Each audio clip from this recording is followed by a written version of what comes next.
कुछ स्वादिष्ट है बनाना तो playrecipes.com पे जरूर है आना। सैनिटाइजर की चोरी। एरोली नाम के गांव में प्रांजल और धनश्री नाम की दो सहेलियां रहा करती थी। दोनों ही बचपन की दोस्त थी। दोनों के घर के हालात सामान्य थे। प्रांजल और धनश्री को अपने घर के हालातों के बारे में बखूबी पता था, इसलिए दोनों लड़कियां बहुत मेहनत करती थी। दोनों भी पढ़ाई में अव्वल गुणों से पास होती थी।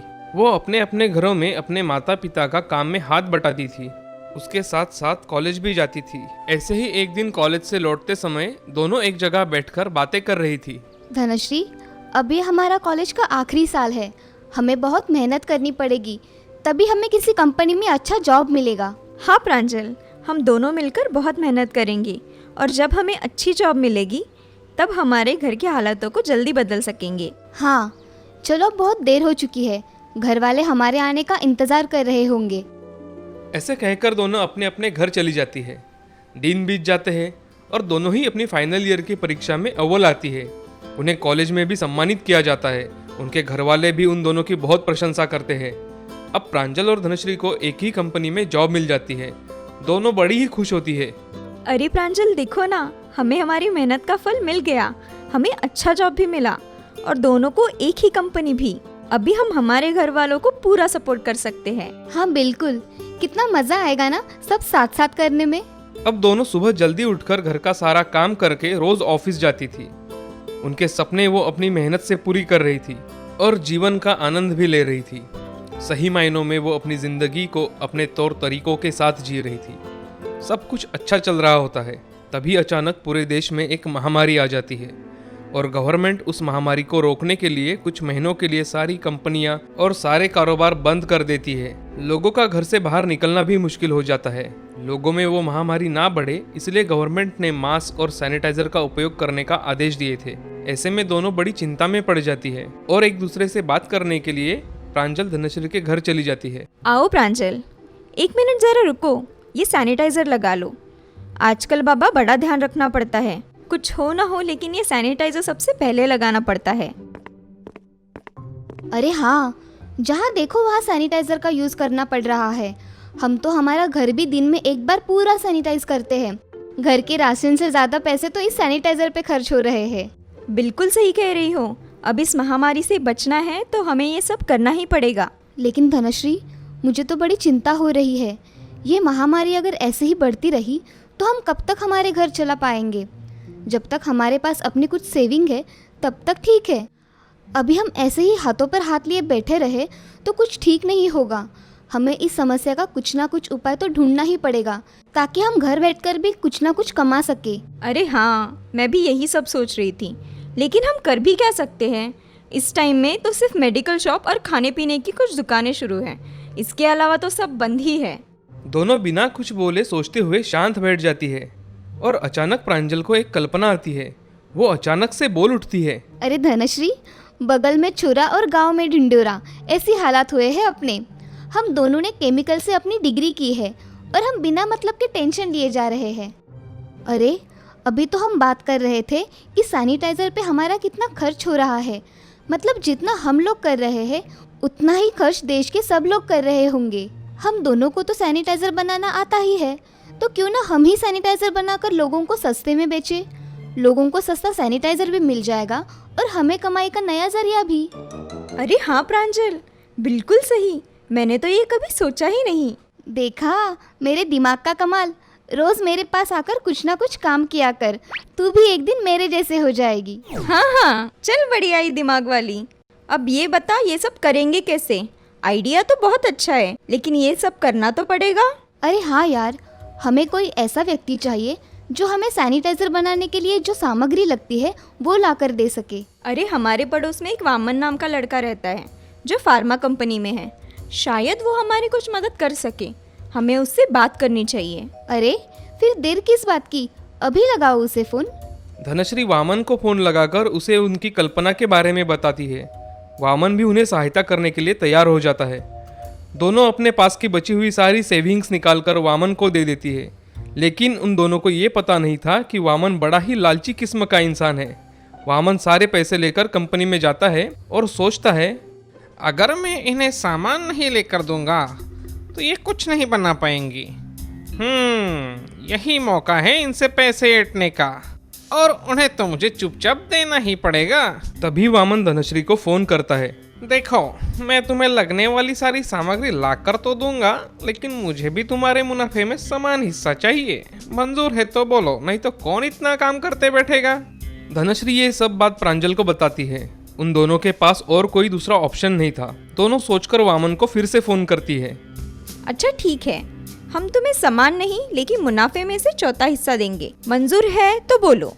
बिना कुछ झंझट के पैसे आ रहे हैं तो क्या फर्क पड़ता है, नहीं मेरा कुछ पैसा लग रहा है इनके धंधे में।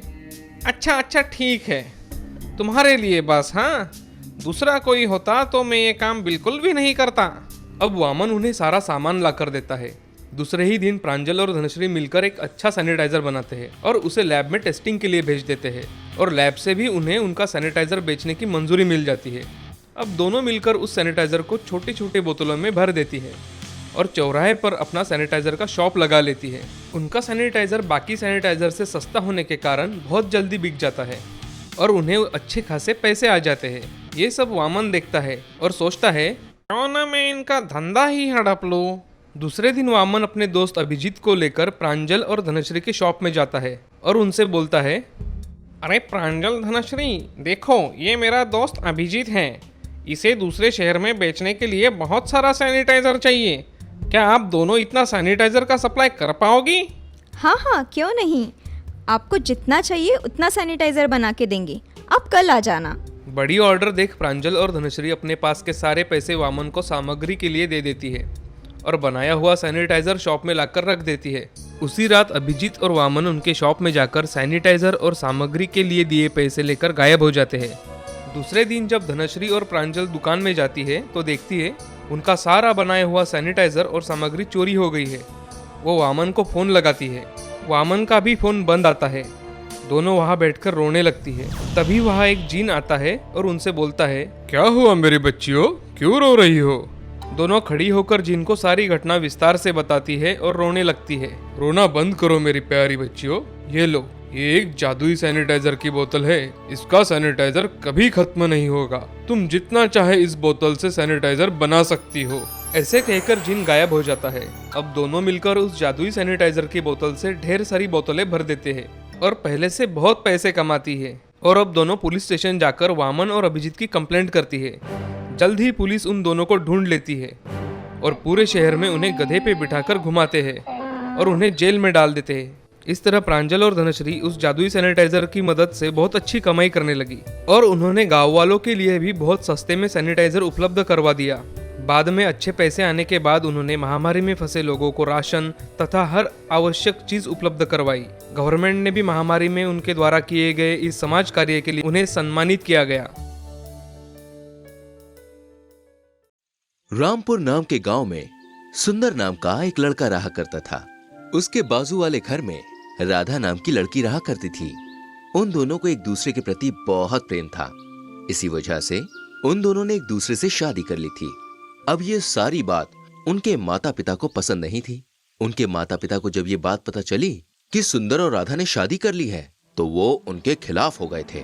उन्हें सब लोगों ने मिलकर गांव से बाहर निकाल दिया था।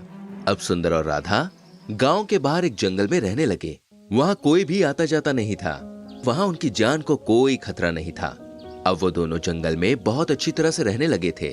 मगर कुछ दिनों के बाद सुंदर को पता चलता है राधा प्रेग्नेंट है। उसकी खुशी का कोई ठिकाना ही नहीं रहता। वो राधा से बोलता है, राधा, आज मैं बहुत खुश हूँ। मेरी खुशी का ठिकाना नहीं है। तुम सोच भी नहीं सकती मैं आज कितना खुश हूँ। अजी, आज मैं बहुत खुश हूँ। आज मुझे मांस खाने की इच्छा हो रही है। क्या आप मेरे खाने के लिए मांस लेकर आएंगे, वो भी खरगोश का? मुझे बहुत खाने का मन हो रहा है। हाँ, मैं लेकर आऊंगा तुम्हारे लिए खरगोश का मांस, मगर तुम यहाँ से कहीं जाना नहीं, ठीक है? हाँ जी, मैं यहाँ से कहीं नहीं जाऊंगी। आप निश्चिंत रहिए। चलो, मैं चलता हूँ। ऐसा कहकर सुंदर वहाँ से चला जाता है और एक खरगोश को पकड़कर वहाँ लेकर आता है। खरगोश बड़ा ही उछल रहा था, मगर उसे एक रस्सी से बांधकर वो उसे पकाता है और पकाने के बाद दोनों वो खरगोश बड़ी अच्छी तरह से खाते हैं। राधा आज बहुत खुश थी। उसने उसके मन के हिसाब से आज खाना खाया था। ऐसे ही बहुत दिन बीत जाते हैं। राधा को अब 3 महीने पूरे हो रहे थे। राधा बड़ी खुश और तंदुरुस्त रहा करती थी। अब बहुत दिन बीत जाने के बाद भी राधा का खरगोश खाने का मन कम नहीं हो रहा था। उसके खरगोश खाने की चाह जैसे बढ़ रही थी। अब वो एक दिन छोड़कर खरगोश खाने की मांग करने लगी थी और सुंदर भी उसे एक खरगोश पकड़कर लाकर खिलाता था। मगर इसकी वजह से जंगल में खरगोश की संख्याएं अब कम हो रही थी। इस वजह से खरगोश जंगल के सिद्ध बाबा के पास चला जाता है। हे बाबा, हमें बचा लीजिए। हमें इस जंगल में कोई व्यक्ति आकर पकड़कर खा लेता है और हम कुछ भी नहीं कर सकते। कौन है वो जो जंगल के प्राणियों को मारकर खाने का दुस्साहस कर रहा है? एक आदमी है जो हर दिन आकर हमारा शिकार कर रहा है और हमारे साथियों को काट कर खा रहा है। चलो मुझे बताओ, वो कहाँ रहता है? अब बाबा बहुत क्रोधित होकर वहाँ से निकल जाते हैं और निकलकर सीधा सुंदर की कुटिया के पास पहुँच जाते हैं और वो देखते हैं कि एक खरगोश को सुंदर पका रहा है और उसको खाने की तैयारी कर रहा है। वहाँ खरगोश पकता देख वो बहुत क्रोधित हो जाते हैं और सुंदर से कहते हैं, ये क्या कर रहे हो? इन मासूम प्राणियों को मारकर क्यों खा रहे हो? नहीं साधु महाराज, आप मेरी बात तो सुनिए। आप क्या बोलना चाहते हो? मेरे सामने खरगोश पका रहे हो और कहते हो कि मेरी बात सुनो। ये बोलकर बाबा बड़े क्रोधित हो जाते हैं और अपने क्रोध में वो सुंदर और राधा को श्राप दे देते हैं। दोनों पति पत्नी एक गधा और एक गधी बन जाते हैं। राधा और सुंदर जोर जोर से रोने लगते हैं। ये सब देख वो दोनों बहुत दुखी हो जाते हैं और बाबा से कहने लगते हैं, बाबा, आपने हमें श्राप दे दिया, मगर मेरी पत्नी प्रेग्नेंट है। इसी वजह से उसे खरगोश खाने का मन हो रहा था और इसी वजह से मैंने उसे खरगोश लाकर खिलाना शुरू किया। बाबा, आपने हमें जाने समझे बिना श्राप दे दिया और अब हम इस श्राप की वजह से कैसे उभरे? आप ही बताइए। अब ये बातें सुनकर सिद्ध बाबा को बड़ा दुख हुआ कि उनके हाथों से बिना जाने समझे एक बड़ा पाप हो गया। वो उन दोनों से कहते हैं, मैंने तुम्हारी बात ना सुनकर तुम्हें तुम्हारी गलती की सजा दे दी, मगर अब मैं कुछ नहीं कर सकता। अब मैं अपना श्राप वापस नहीं ले सकता। बाबा, अब हम क्या करें? आप ही हमें इसका उपाय बताइए बाबा। हम पर कृपा कीजिए बाबा। अब बाबा उन्हें एक उपाय बताते हैं और कहते हैं, अरे बेटा, तुम्हें तुम्हारे बुरे कर्मों की सजा मिली है। अब तुम्हें जब बच्चा होगा वही तुम्हारी मुक्ति का कारण होगा। तब तक तुम दोनों को गधे का जीवन व्यतीत करना होगा। अब ये सब सुनकर राधा और सुंदर बहुत खुश हो जाते हैं और बाबा को प्रणाम करके वो दोनों वहाँ से निकल जाते हैं। अब चलते चलते रास्ते में उन्हें एक जंगल दिखाई देता है। वो सोचते हैं कि राधा, अब हमें इस जंगल में ही अपना सारा जीवन व्यतीत करना है। क्या तुम इस विचार से सहमत हो? हाँ पतिदेव, मैं तुम्हारे विचार से सहमत हूँ। अब वो अपना जीवन जंगल में व्यतीत करने लगते हैं, मगर वहाँ भी उनकी कठिनाइयाँ कम नहीं होती। उनके हिस्से में और कुछ भी लिखा था। ये सब देखने के लिए गरबेढ़ी गधा पार्ट 2 देखना ना भूलें। एक समय की बात है, रामगढ़ नाम के गांव में राधा और शिवा नाम का एक प्यारा सा नौजवान जोड़ा अपने परिवार के साथ रहता था। वो रहते थे दूर दूर तक फैले हरे हरे पहाड़ियों के बीच, जिसका अंत होता था एक विशाल महाकाय पहाड़ी से। ऐसा लगता था जैसे वो पहाड़ी दमकते सूर्य को छू रही है। वाह, कितना अद्भुत नज़ारा है ना शिवा। ऐसा लगता है जैसे ये पहाड़ी सूरज को छू कर आ रही है और चमकते हुए सारी दुनिया को बताना चाहती है कि वो मैं ही दुनिया में एक अकेली हूँ जिसने सूरज को छुआ है। हाँ प्रिय, सच में बहुत अद्भुत नज़ारा है। शायद ही कोई किस्मत वाले हो जो इस नज़ारे को जिंदगी में देख सके, और हमें खुश होना चाहिए कि हम उन किस्मत वालों में से एक है। हाँ बेशक। चलो अब थोड़ा काम कर लेते हैं। राधा और शिवा आरामदेह जिंदगी में बहुत खुश थे। दोनों मिलकर खेती में अनाज उगाते, अपने जानवरों की देखभाल करते और अपना घर चलाते। शिवा पेशे से एक जमींदार था। वो बाकी जमींदारों की तरह लालची नहीं था, हमेशा अपने किसान भाइयों की मदद करता। सारे गांव वाले शिवा की दरिया दिली के बारे में जानते थे। शिवा अपने घर आए किसी भी जरूरतमंद को खाली हाथ नहीं भेजता था। ऐसे ही एक दिन शिवा दर्शन करने मंदिर गया। आओ बेटा, 3-4 दिन से तुम मंदिर नहीं आए। घर में सब कुछ कुशल मंगल है ना? हाँ बाबा, भोलेनाथ की कृपा से सब कुशल मंगल है। व्यापार के चलते थोड़ा बाहर गया था, इसलिए मंदिर आना नहीं हुआ। चलो अच्छी बात है। ये लो बेटा प्रसाद। ये प्रसाद मेरी बेटी राधा को देना, तुम्हें जल्द ही पुत्र की प्राप्ति होगी। शिवा मुस्कुराते हुए वो प्रसाद बाबा से लेता है और घर आता है। वो राधा को पुजारी बाबा ने बताई बातें बताता है। राधा वो प्रसाद ग्रहण करती है। दोनों अपने काम में लग जाते हैं। ऐसे ही कुछ महीने बीत जाते हैं। राधा एक सुंदर पुत्र को जन्म देती है। शिवा बहुत खुश होता है। उसके साथ साथ सारे गांव वाले भी उसकी खुशी में शामिल होते हैं। शिवा अपने बेटे का नाम रुद्र रखता है। ऐसे ही हंसी खुशी दिन बीत रहे थे। रुद्र अब 3 साल का हो गया था। तभी अचानक राधा बहुत बीमार पड़ गई। शिवा ने हर संभव इलाज किया, लेकिन राधा एक दिन चल बसी। सब लोग बहुत दुखी थे। शिवा तो किसी से बात भी नहीं करता था। वो बस घाटों के मंदिरों के सीढ़ियों पर जाकर बैठा रहता। देखो बेटा, तुम उदास और मायूस मत होना। हमारी राधा ने तो हमें अपनी सगी बेटी से भी ज्यादा प्यार दिया। शायद ही उसकी कमी कोई भर पाए। पर बेटा, तुम्हें इस नन्हे रुद्र के बारे में सोचना चाहिए। उसे माँ की जरूरत है बेटा। उसके लिए तुम दूसरी शादी कर लो। शिवा अपने बेटे रुद्र के लिए पासी के गांव के जमींदार की लड़की मानसी से दूसरी शादी कर लेता है।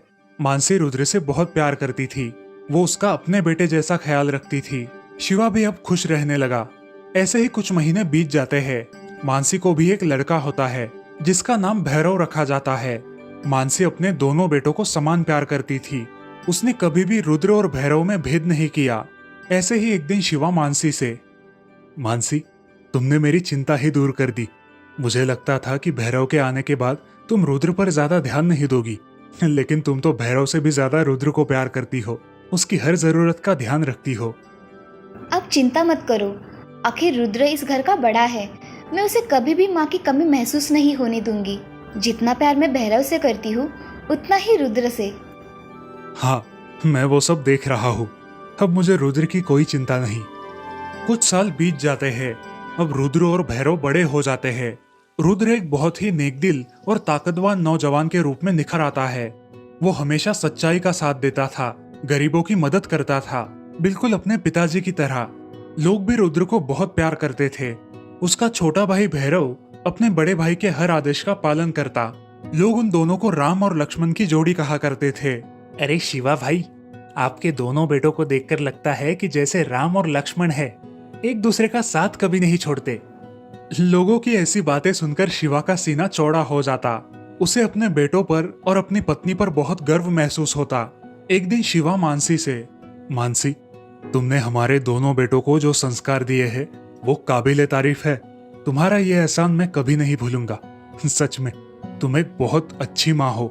अजय, इसमें एहसान की क्या बात है? हमारे बच्चों को अच्छे संस्कार देना ये तो मेरा कर्तव्य है। अब ऐसा मत कहिए। अच्छा बाबा, आगे से ऐसा नहीं कहूंगा, लेकिन तुमने हमारे बच्चों को बहुत अच्छे संस्कार दिए हैं। आज मैं बहुत खुश हूँ। मानसी, मुझे लगता है कि अब वक्त आ गया है कि अब हम हमारे बच्चों को उनकी जिम्मेदारियां सौंप दें और हम दोनों तीर्थ यात्रा पर चले जाएं। अब बच्चे अपनी जिम्मेदारियां संभालने के लायक हो गए हैं। जी, आपको जो सही लगे करिए, मुझे कोई आपत्ति नहीं है। सब कुछ अच्छे से चल रहा था। रुद्र घर का बड़ा बेटा होने के कारण घर की सारी जिम्मेदारियां उस पर सौंपने की बात शिवा और मानसी कर रहे थे, लेकिन उनका नौकर मदन ये सब बातें चुपके से सुन रहा था। और शिवा जाने के बाद वो मानसी से कहता है, मालकिन, मैं आपकी बहुत पहले से सेवा करते आ रहा हूँ। छोटा मुंह बड़ी बात। आप बुरा ना मानो तो एक बात कहूँ आपसे। अरे मदन, क्या हुआ है? ऐसी क्या बात है जो तुम मुझसे कहने के लिए इतना डर रहे हो? तुम भी हमारे परिवार का हिस्सा हो। जो भी कहना है साफ साफ कहो, मुझे क्यों बुरा लगेगा? आप बड़े ही साफ और भोले दिल की हो मालकिन। आप हमेशा रुद्र बाबा को अपने सगे बेटे जैसा प्यार देती है और बड़े ही लाड़ प्यार से उनकी परवरिश करती है। लेकिन जब रुद्र बाबा के हाथ में सब आ जाएगा और जब उनकी शादी हो जाएगी, तो क्या उसके बाद रुद्र बाबा भैरव बाबा का ख्याल रख पाएंगे? भैरव बाबा पहले से ही रुद्र बाबा को अपना आदर्श मानते हैं, लेकिन अगर ऐसा हुआ तो भैरव बाबा को पूरी जिंदगी भर उनके आगे हाथ फैलाने पड़ेंगे। आखिर वो कौन सा भैरव बाबा का सगा भाई है तो सौतेला भाई ही। कब अपना रंग बदले क्या पता। सुनो मदन, आज पहली बार तुमने ऐसा कहा है, इसीलिए मैं तुम्हें माफ कर देती हूँ। लेकिन आइंदा कभी भी रुद्र को और भैरव को सौतेला भाई मत कहना। मुझे मेरे रुद्र बेटे पर पूरा विश्वास है। वो कभी भी अपने छोटे भाई को अपने से अलग नहीं करेगा और ना ही उसका हक छीनेगा, चाहे कुछ भी हो जाए। मुझे उस पर पूरा विश्वास है। चलो अब अपना काम करो। ठीक है मालकिन। दूसरे ही दिन शिवा और मानसी अपने दोनों बेटों को बुलाकर उन्हें सारी बातें बताते हैं और घर की सारी जिम्मेदारियां रुद्र के और भैरव के कंधों पर डालकर तीर्थ पर निकल जाते हैं। रुद्र भी अपने छोटे भाई भैरव का अच्छे से ख्याल रखता है, लेकिन इधर मदन के मन में कुछ और ही खिचड़ी पक रही थी। मालकिन, आप बस देखते जाइए, आपके आने तक इन दोनों भाइयों को अलग नहीं करवाया ना, तो मेरा नाम भी मदन नहीं, आपको तभी समझ आएगा। अब मदन को जैसे ही मौका मिलता भैरव को रुद्र के बारे में वो भड़काता, उसके मन में भैरव के प्रति ईर्ष्या उत्पन्न करता। देखिए छोटे मालिक, देखिए कैसे आपका सौतेला भाई गरीबों में दान कर रहा है, और इसके पीछे की सारी मेहनत तो आपकी ही है, लेकिन नाम होगा सिर्फ और सिर्फ रुद्र का। ऐसे ही चलता रहा तो लोग आपको भूल ही जाएंगे।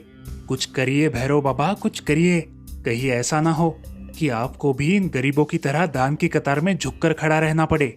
आखिर है तो सौतेला ही भाई, कौन सा सगा भाई है जो आपकी इतनी परवाह करेगा? और अगर इतनी परवाह होती ही तो ये काम आपको न करने बोला होता।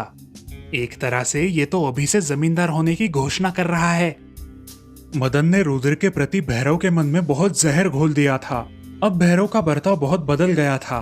वो घर के कोई काम नहीं करता था, ना ही जमीनों की तरफ ध्यान देता, बस खा पीकर मदन के साथ अपने ही रूम में बैठा रहता। ये सब बात रुद्र को समझ आ गई कि भैरव को कुछ तो हुआ है। अरे भैरव, क्या हुआ मेरे भाई? तुम्हारी तबीयत तो खराब नहीं है ना? 3-4 दिनों से तुम खेतों पर भी नहीं आ रहे। सब कुछ ठीक है ना? अगर कुछ चाहिए तो मुझे बताओ, लेकिन ऐसे उदास मत रहा करो भाई। नहीं भैया, ऐसी कोई बात नहीं है, बस थोड़ी थकान सी लग रही थी इसलिए आराम कर रहा हूँ। अच्छा ठीक है, अगर तुम्हें कुछ भी लगे तो मुझे तुरंत बताओ, कोई झिझक मत रखो। हाँ भैया। भैरव सोच में पड़ता है कि उसके भैया तो उसका इतना ख्याल करते हैं, लेकिन वो ही उनके बारे में गलत सोच रहा है। तभी मदन वहां आता है। देखा देखा छोटे मालिक, तुम्हारी तो उन्हें चिंता ही नहीं है, बस खेतों पर उन्हें ना जाना पड़े इसलिए आए थे पूछने। आपकी तो उन्हें जरा भी फिक्र नहीं है। और एक आप है, हमेशा बड़े भैया करते रहते हो। दिखा दिया ना आज सौतेलापन। मालिक, ये तो शुरुआत है, आगे पता नहीं क्या क्या देखना पड़ेगा। मैं तो आपके साथ ऐसा होते हुए नहीं देख सकता। मालिक, अभी भी वक्त है। बड़े मालिक और मालकिन आने से पहले ही इस परिस्थिति को काबू में कर लेते हैं, वरना आगे जाके आपको पछताना पड़ेगा। बाद में मत बोलना कि मैंने आपको बताया नहीं। मैं समझा नहीं तुम क्या कहना चाहते हो, थोड़ा साफ साफ कहो। मदन भैरव को रुद्र को रास्ते से हटाने की सारी योजना बताता है और भैरव को अपनी बातों में फंसाकर ये विश्वास दिलाता है कि कैसे रुद्र के जाने के बाद वो इस जायदाद का अकेला मालिक बन जाएगा और कैसे सारे लोग सिर्फ उसी की वाहवाह करेंगे।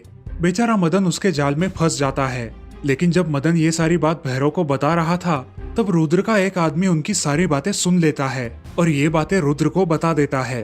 रुद्र को ये बात सुनकर बहुत बुरा लगा। उसने मदन को सबक सिखाने की ठान ली। दूसरे दिन मदन और भैरव योजना के मुताबिक रुद्र को एक पहाड़ी पर लेकर गए। मौका देखते ही मदन ने रुद्र को धक्का दिया और पहाड़ी से गिरा दिया। रुद्र पहाड़ी से नीचे गिर गया, लेकिन उस पहाड़ी के नीचे रुद्र के लोग पहले से तैनात थे, जिन्होंने रुद्र को बचा लिया। इस बात से अनजान मदन बहुत खुश हो गया और भैरव से कहा, छोटे मालिक, अपना काम बन गया। रुद्र कहा गया, आज के बाद किसी को पता नहीं चलेगा। आज के बाद सारी जायदाद के मालिक आप है। भैरव भावुक हो जाता है, उसे अपनी गलती का एहसास होता है और वो रोने लगता है। हे भगवान, ये मैंने क्या कर दिया? इस मदन की बातों में आकर मैंने अपने ही बड़े भाई को पहाड़ी से गिरा दिया। जिस भाई ने मुझे हमेशा प्यार दिया, मेरी सहायता की, मैंने लालच में आकर उसे ही गवा दिया। अगर मैं रुद्र से ये सारी चीजें मांगता तो वो खुशी खुशी मुझे दे देता। इस मदन की बातों में आकर मैं अंधा हो गया। ये मैंने क्या कर दिया अपने भाई के साथ? जब माँ और पिताजी आएंगे तो मैं उन्हें क्या जवाब दूंगा? ऐसा कहकर भैरव भी उस पहाड़ी से कूद पड़ता है। जैसे ही भैरव पहाड़ी से नीचे कूदता है, रुद्र और उसके आदमी उसे बचा लेते हैं। रुद्र को देखकर भैरव उसे गले लगा लेता है और अपने किए पर माफी मांगता है। मुझे माफ कर दो बड़े भैया, मैं वो मदन की बातों में आ गया था। मुझसे बहुत बड़ी गलती हो गई, इसीलिए मैंने पहाड़ी से कूदना उचित समझा। मैंने आपका विश्वासघात किया है भैया, आप मुझे कड़ी से कड़ी सजा दो। अगर तुम लालची होते तो तुम इस पहाड़ी से कूदते ही नहीं। तुम्हें तुम्हारी गलती समझ आ गई और तुमने पहाड़ी से कूदकर अपनी सजा भी पा ली। भैरव, हमेशा याद रखो, मीठी मीठी बातें करने वाला हर कोई तुम्हारा शुभचिंतक नहीं होता। दोनों भाई एक दूसरे को गले लगाते हैं और घर चले जाते हैं। दोनों मिलकर मदन को उस गांव से निकाल देते हैं। जब शिवा और मानसी तीर्थ से लौटकर आते हैं तो उन्हें सारी बात का पता चलता है। सच में मानसी, अगर माँ चाहे तो सौतेले भाइयों को भी सगे भाइयों जैसा बना सकती है। तुमने हमारे बच्चों पर इतने अच्छे संस्कार किए कि दोनों एक दूसरे के लिए अपनी जान भी दे सकते हैं। ये सब तुम्हारे संस्कारों की सफलता है। कुछ दिनों बाद शिवा अपने दोनों बेटों की धूमधाम से शादी कर देता है। अब सारा परिवार हंसी खुशी रहने लगता है। भैरव अपने बड़े भाई की हर बात मानने लगा। रुद्र भी अपने छोटे भाई को कभी छोटा महसूस नहीं होने देता। इस प्रकार दोनों भाई भी अपने परिवार के साथ मिलकर हंसी खुशी रहने लगे।